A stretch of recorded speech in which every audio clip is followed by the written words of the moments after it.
바다 위에 공항을 짓겠다고요? 일본도 해봤죠. 결과요? 가라앉았습니다. 간사이 공항.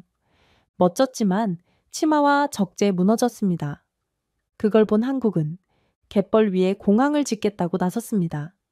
세계는 미쳤다고 말했죠. 하지만 지금 그 갯벌 위엔 세계 1위 인천공항이 서 있습니다. 그리고 이번엔 공항 하나 없는 울릉도에 활주로를 만든다고요? 바다 건너 122시간, 16,400톤짜리 케이슨이 외길 항로를 달리고 있습니다. 놀랍게도 이제는 JFK 공항조차 인천공항의 설계를 따라가기 시작했습니다. 이건 대한민국이 만든 불가능의 반전입니다. 지금 그 모든 반전의 이야기를 시작합니다. 바다 위의 활주로라고요? 기술적으로 불가능합니다. 그들이 말하는 건 현실이 아닌 환상이죠. 미국 기술평가단 회의에서 나온 단정적인 결론에 모두가 고개를 끄덕였습니다. 저는 미국 MIT 해양토목공학 박사이자 UN 인프라 자문위원 레이첼 슈나이더입니다. 한국의 울릉해상공항 건설 소식을 평가하기 위해 파견된 전문가였습니다. 솔직히 저도 반신반의했습니다. 30m 깊이의 바다 위에 콘크리트 기초를 세우고 그 위에 활주로를 건설한다는 계획은 머리로는 이해해도 가슴으로는 믿기지 않았었죠. 일본도 간사이 공항에서 침하 문제로 고전했습니다. 기술 선진국인 우리도 어려웠던 문제를 그들이 해결할 수 있을까요? 일본 토모카쿠의 대표의 비꼬는 듯한 말이 회의장에 울렸습니다. 그의 말투에는 분명 조롱이 섞여 있었습니다. 그도 그럴 것이 해상공항 건설은 세계적으로도 매우 까다로운 공사였습니다. 특히 울릉도처럼 파도가 거친 곳에서는 더욱 그랬습니다. 현장에 도착한 순간 제 눈을 의심했습니다. 거대한 콘크리트 케이슨들이 마치 바다에 뿌리를 내린 듯 정확히 자리 잡고 있었습니다. 60% 이상 진행된 공사 현장은 마치 물 위에 떠있는 미래도시 같았습니다. 한국 엔지니어들은 자신감의 참모습으로 케이슨 구조물을 설명했습니다. 그들의 눈빛에서 기술에 대한 확신이 느껴졌습니다. 이건 단순한 공항이 아닙니다. 우리 울릉도 주민들에게는 생명선입니다. 현장 책임자의 단호한 목소리에 제 선입견이 무너지기 시작했습니다. 겨울이면 배가 끊겨 한 달 넘게 고립되는 일이 다반사입니다. 응급 환자가 생겨도 헬기조차 날지 못하는 날이 수십일입니다. 이 공항은 우리에게 그저 편리함이 아니라 생존의 문제입니다. 인천국제공항으로 이동했을 때는 더 큰 충격이 기다리고 있었습니다. 1992년 영종도 갯벌에서 시작된 공사가 2001년 세계적 허브공항으로 탄생했다는 사실도 놀라웠지만 더 놀라운 것은 미국 JFK 공항 리뉴얼 설계에 인천공항이 참고 사례로 채택되었다는 사실이었습니다. 처음에는 미국 항공당국도 이를 인정하기 꺼려했다고 합니다. 저희 보고서에 왜 한국 공항 설계가 들어있죠? 미국 엔지니어의 당혹스러운 질문이 회의실에 울렸었다는 일화를 듣고 웃음이 나왔습니다. 그리고 선임 엔지니어가 대답했다는 말도 들었습니다. 그것이 최선의 설계였기 때문입니다. 우리가 인정하든 말든 그들이 해냈습니다. 공항 시스템 관리자는 자랑스럽게 말했습니다. 인천공항은 평균 17분 내 수화물 도착이 가능합니다. 미국 공항은 40분이 넘기도 하고 가끔은 짐이 다른 비행기를 타기도 하지 않습니까? 우리는 그런 실수를 용납하지 않습니다. 가장 인상 깊었던 것은 70대 울릉도 주민 김상호 씨의 말이었습니다. 예전에 울릉도 간다고 하면 그냥 고생하러 간다는 뜻이었습니다. 그런데 지금은 공항이 생긴다고 하네요. 서울에서 비행기 타면 1시간이라고 합니다. 처음엔 믿기지 않았지만 그걸 지금 한국이 해내고 있습니다. 그의 눈에는 자부심과 감격이 가득했습니다. 이제 저는 확신합니다. 한국은 갯벌이든 바다든 어디에든 활주로를 놓을 수 있는 나라입니다. 하나는 세계를 잇고 하나는 외딴 섬을 세상과 잇는 두 개의 공항이 한국의 기술력을 증명하고 있죠. 세계 공항 건설에 새로운 기준을 세운 나라, 그들은 이미 불가능을 가능으로 바꾸고 있었습니다. 한국은 이제 공항도 수출하는 나라입니다. 인천공항 J터미널을 걷는 동안 저는 이곳이 단순한 공항이 아닌 하나의 거대한 시스템임을 실감했습니다. 그리고 놀랍게도 이 시스템이 미국으로 수출되고 있었죠. 2023년 미국 JFK 공항의 리뉴얼 계획이 발표되었을 때 저는 그 문서를 직접 검토했었습니다. 그 안에 인천공항 J터미널의 동선구조, 수화물 시스템, 공기 흐름 시스템이 그대로 들어가 있는 것을 발견했을 때의 충격은 지금도 생생하죠. 이건 단순한 벤치마킹이 아닙니다. 거의 복사에 가깝죠. 미국 설계팀 내부에서조차 이런 말이 나왔습니다. 처음엔 불편한 진실이었으나 점차 인정할 수밖에 없었죠. 왜냐하면 인천공항의 시스템은 그만큼 효율적이었기 때문입니다. 인천공항 수화물 관리팀 정은진 씨는 자랑스럽게 설명했습니다. 저희는 평균 17분 내에 수화물 도착을 보장합니다. 최대 20분을 넘기지 않죠. 그녀의 말에 저는 속으로 미국 공항의 현실을 떠올렸습니다. 미국 주요 공항들은 40분이 넘게 기다리는 것은 물론 가끔은 짐이 전혀 다른 비행기를 타는 사고도 심심찮게 발생했으니까요. 특히 인상 깊었던 것은 JFK 공항 리뉴얼 회의에서 있었던 일화였죠. 한 젊은 엔지니어가 의아한 표정으로 질문했다고 합니다. 왜 우리 내부 보고서에 한국 공항 설계가 들어있는 겁니까? 그때 선임 엔지니어의 대답이 의미심장했습니다. 왜냐하면 그것이 현재 세계 최고의 시스템이기 때문에 우리가 따라할 수밖에 없습니다. 케네디 공항을 설계하던 마크 곤잘레스와의 대화도 떠올랐죠. 우리는 지금까지 공항을 건물로 봤고 한국은 그걸 경험으로 봤더군요. 여행객이 어떤 경험을 하게 될지 처음부터 끝까지 설계한 겁니다. 그게 차이점입니다. 그의 말에 고개를 끄덕일 수밖에 없었습니다. 인천공항의 또 다른 놀라운 점은 승객 도착 후 5분 만에 감탄을 자아내는 첫인상이었죠. 출입국 시스템은 물론 시각적 안내와 모든 공간 배치가 직관적으로 설계되어 있었습니다. 저도 처음 방문했지만 단 한 번도 길을 헤매지 않았죠. 이런 사용자 경험은 세계 공항들이 아직 완벽하게 구현하지 못한 부분이었습니다. 인천공항 공사 관계자의 말이 가슴에 남았습니다. 한국은 이제 자동차, 반도체, 선박만 수출하는 것이 아닙니다. 공항도 수출하는 나라가 되었죠. 이 말은 과장이 아니었습니다. 인천공항의 설계와 운영 시스템은 현재 중동 공항들, 동남아시아의 신규 공항들에도 적용되고 있었죠. 집으로 돌아가는 비행기 안에서 저는 생각했습니다. 미국과 유럽이 수십 년간 항공산업을 이끌어왔지만 이제는 한국이 그 중심에 서 있었죠. 시스템, 효율성, 경험 디자인, 이 모든 면에서 인천공항은 이미 세계를 한 걸음 앞서가고 있었습니다. 외국인들이 말하는 것처럼 한국은 이제 진정으로 거의 공항도 수출하는 나라가 된 것이죠. 그리고 세계는 그것을 인정할 수밖에 없었습니다. 울릉도로 향하는 배 위에서 저는 드디어 그 문제의 해상공항 현장을 볼 수 있다는 기대감에 가득 찼습니다. 30m 깊이의 바다 위에 활주로를 만든다는 것은 상상만으로도 놀라웠죠. 울릉공항은 대한민국 최초의 해상공항 건설 프로젝트였습니다. 일본 간사이 공항은 인공섬 위에 지어졌지만 울릉공항은 그보다 더 도전적인 방식으로 바다 위에 직접 활주로를 세우고 있었죠. 보시다시피 우리는 이미 콘크리트 케이슨 30기 설치를 완료했습니다. 이 구조물들이 활주로의 기초가 됩니다.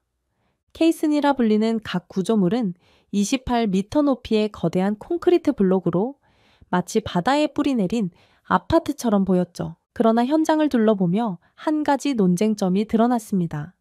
활주로 길이 문제였죠.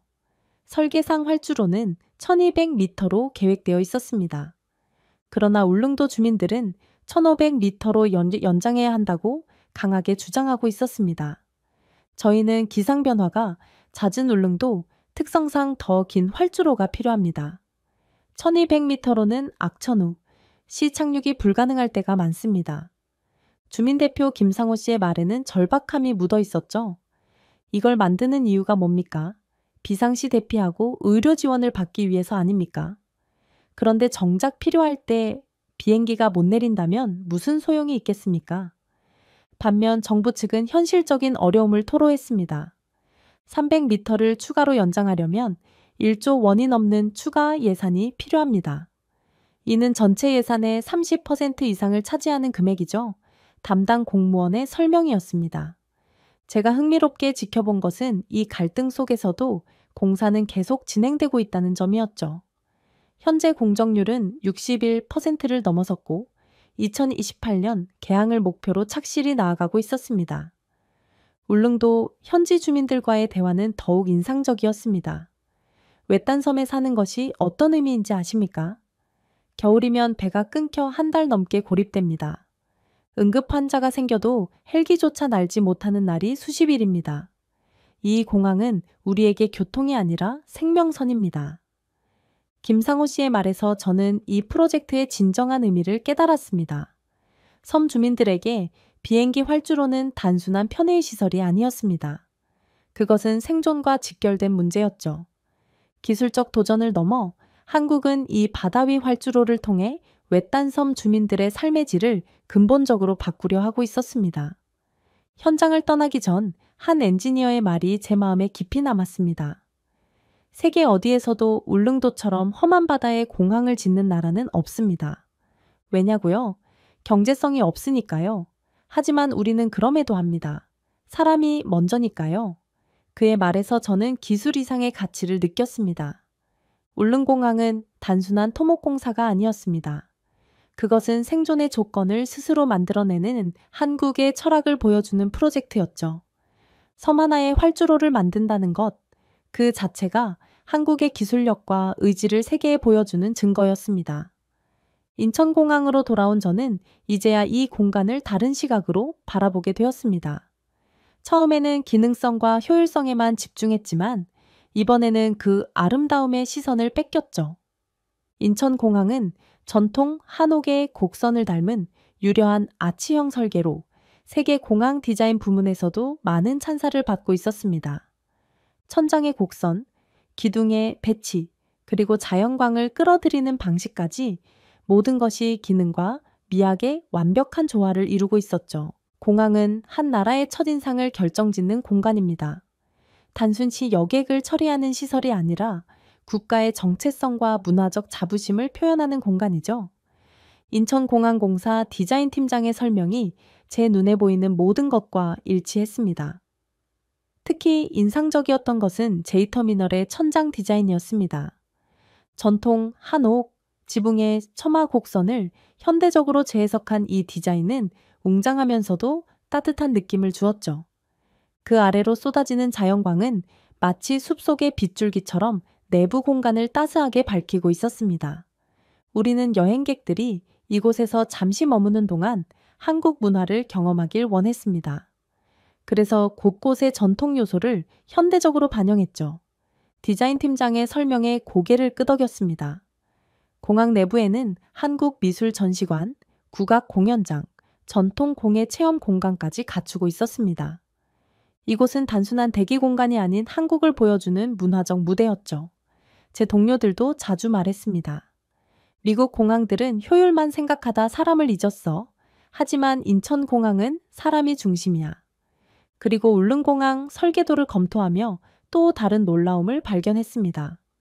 30m 깊이 바다를 극복하는 기술적 도전 속에서도 그들은 미학을 놓치지 않았죠. 울릉공항은 친환경 공법으로 해양 생태계 피해를 최소화하면서 디자인까지 고려한 활주로 배치를 추진하고 있었습니다. 우리는 울릉도의 자연과 조화를 이루는 공항을 만들고자 합니다. 기술적 도전을 넘어 이 섬의 아름다움을 해치지 않는 것도 중요한 목표입니다. 제가 검토한 많은 해외 공항 프로젝트들은 기능성과 예산 효율성만을 고려했지만 한국의 공항들은 달랐습니다. 그들에게 공항은 단순한 기반 시설이 아니라 문화적 자부심과 정체성의 표현이었죠. 기술은 눈에 보이지 않지만 아름다움은 느껴집니다. 인천과 울릉 두 공항은 그 아름다움 속에 한국의 기술력을 녹여냈습니다. 공항 벤치에 앉아 여행객들의 표정을 관찰했습니다. 그들은 자신도 모르게 천장을 올려다보고 공간의 흐름을 따라 자연스럽게 이동하고 있었죠. 이것이야말로 진정한 디자인의 승리였습니다. 보이지 않게 사람을 안내하고 편안함을 선사하는 공간의 힘이었습니다. 미국으로 돌아가는 비행기를 기다리며 저는 생각했습니다. 공항부터 품격이 다르다는 것, 그것이 세계가 느낀 한국의 얼굴이었죠. 기술과 예술의 경계를 허문 나라, 이것이 한국이었습니다. 오사카 간사이 국제공항을 방문했을 때의 기억이 선명하게 떠올랐습니다. 1994년 완공 당시 세계적인 건축 걸작으로 찬사를 받았던 곳이었죠. 하지만 화려한 외형 뒤에는 심각한 문제들이 도사리고 있었습니다. 저는 일본과 한국의 공항 건설 방식을 비교 연구하기 위해 두 곳을 모두 방문했던 경험을 떠올렸습니다. 간사이 공항은 준공 후 예상보다 약 8배 빠른 속도로 침하가 진행되었습니다. 개항 이후 첫 10년간 무려 8m 이상 가라앉았죠. 일본 항공 당국자의 설명이 귓게 맴돌았습니다. 유지 비용 역시 천문학적으로 불어났고 결국 2018년에는 태풍으로 인해 완전히 침수되어 기능이 마비되기까지 했죠. 인천공항 기술연구소에서 만난 이 박사의 설명은 명확했습니다. 우리는 일본의 실패를 철저히 분석했습니다. 그들은 디자인의 우아함을 위해 지질 안정성을 충분히 고려하지 않았죠.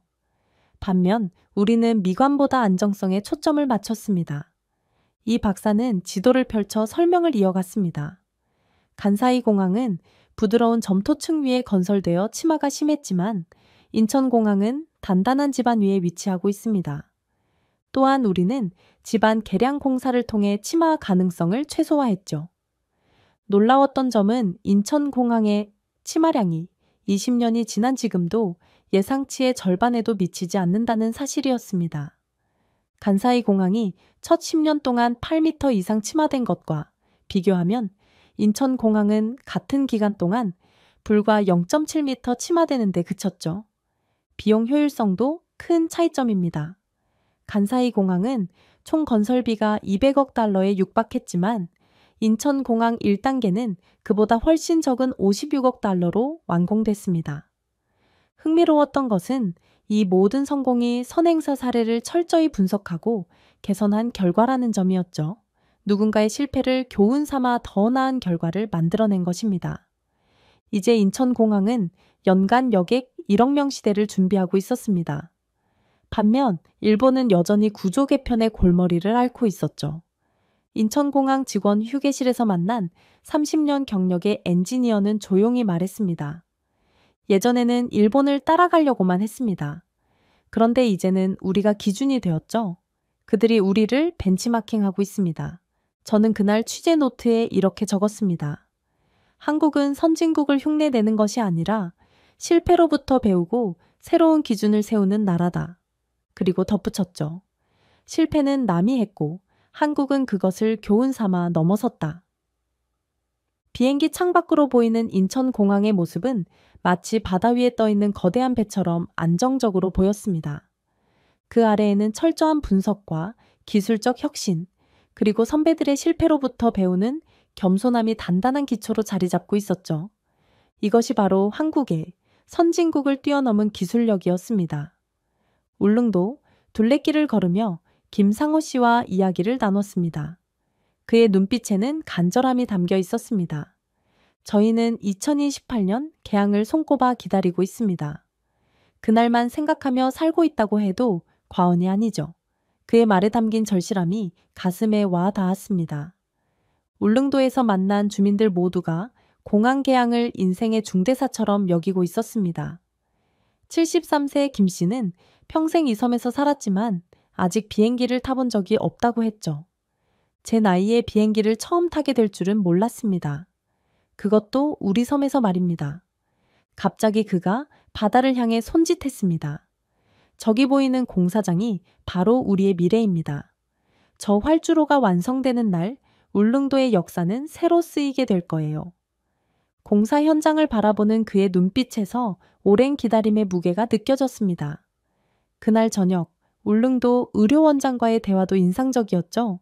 지난 겨울 급성 맹장염 환자가 발생했는데 배도 끊기고 헬기도 날지 못해 꼬박 사흘을 기다려야 했습니다. 그 환자의 가족들 얼굴을 평생 잊지 못할 겁니다. 의료원장은 잠시 말을 멈췄다가 이어갔습니다. 이 공항은 단순한 교통시설이 아닙니다. 이곳 사람들의 생명을 지키는 보루입니다. 이튿날 인천공항으로 돌아와 네 번째 활주로 공사 현장을 방문했습니다. 이곳의 분위기는 확연히 달랐죠.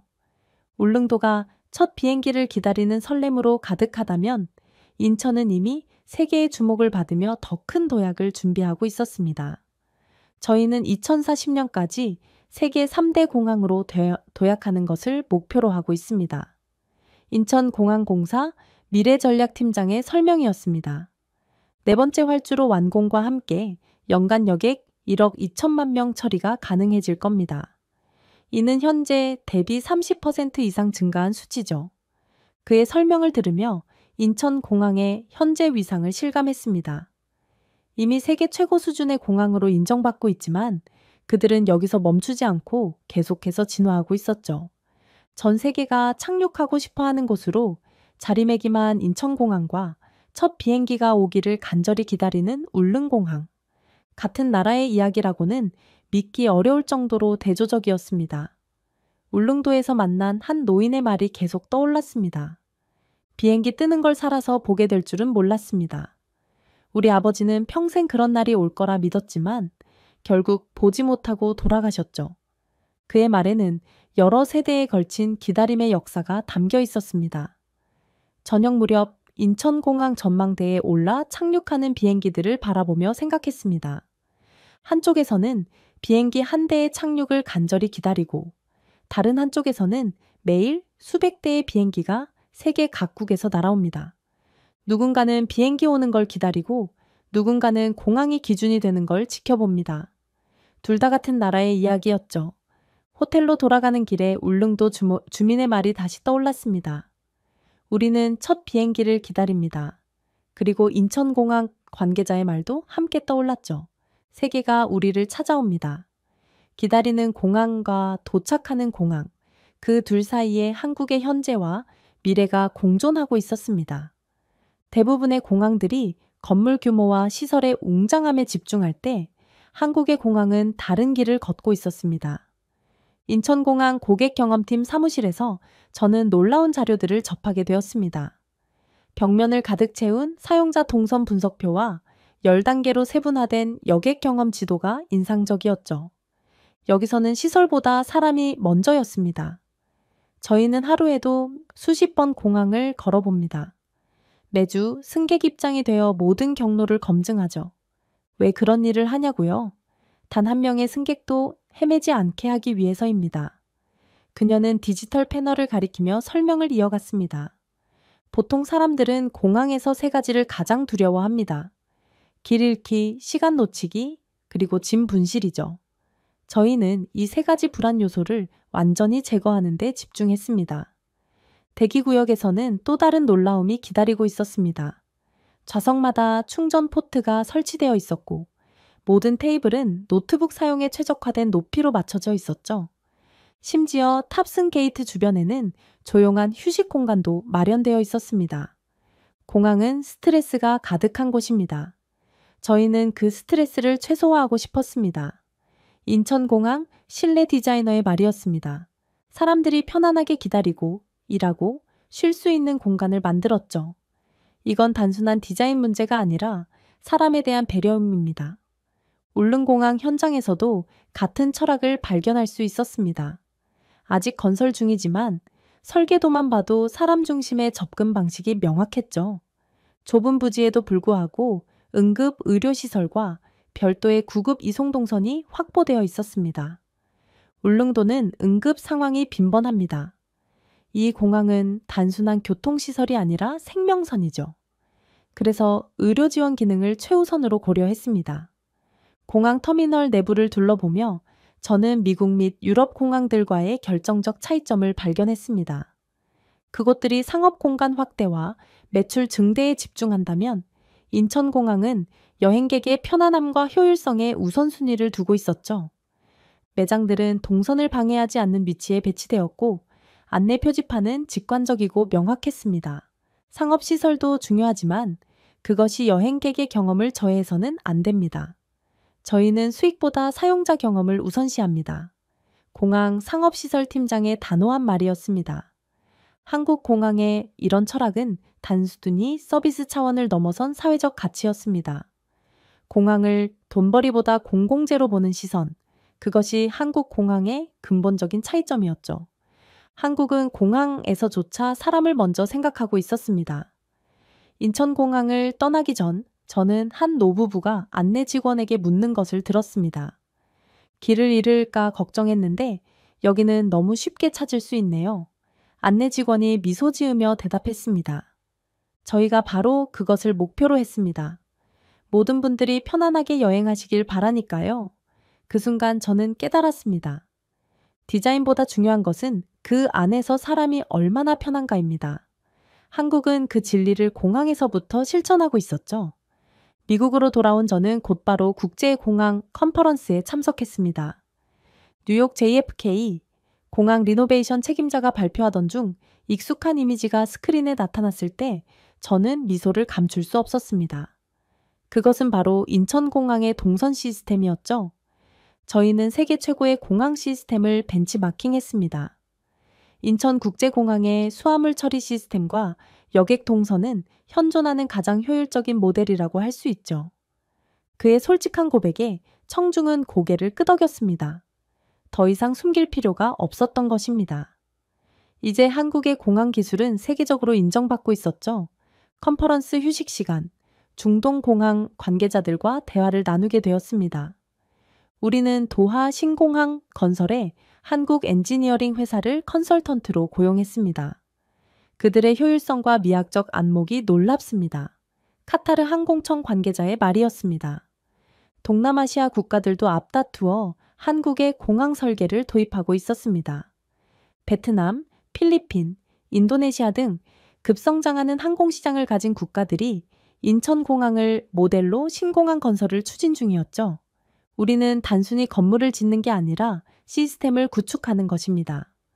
그 점에서 한국의 모델은 완벽합니다. 필리핀 교통부 장관의 발언이 인상적이었습니다. 더욱 놀라웠던 것은 울릉공항 관련 소식이었습니다.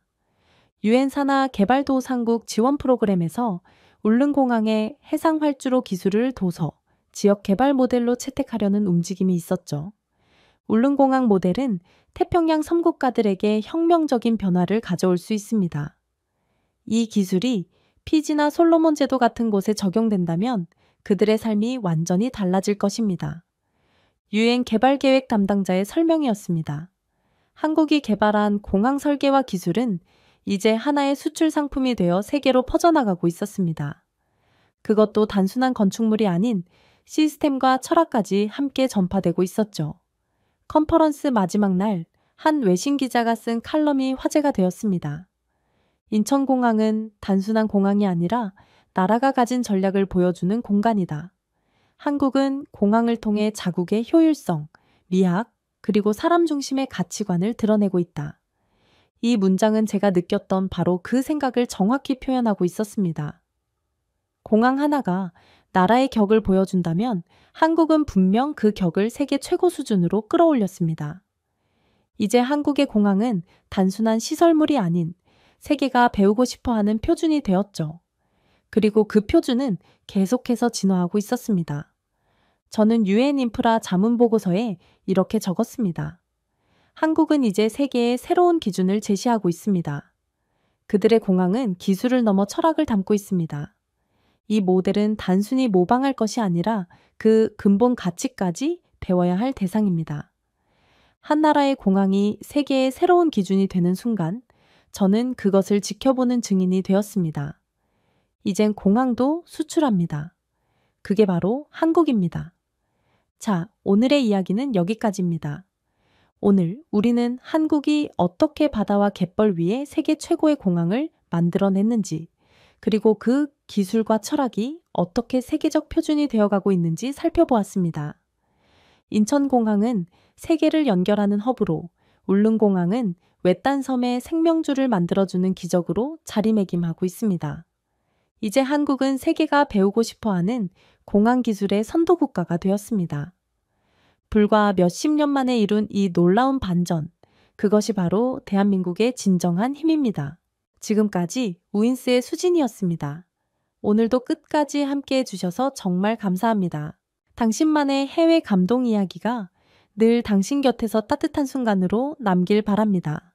다음에도 따뜻한 이야기로 다시 찾아올게요. 수진이랑 우인스 다음에도 함께해요. 오늘도 행복한 하루 되세요. 사랑합니다.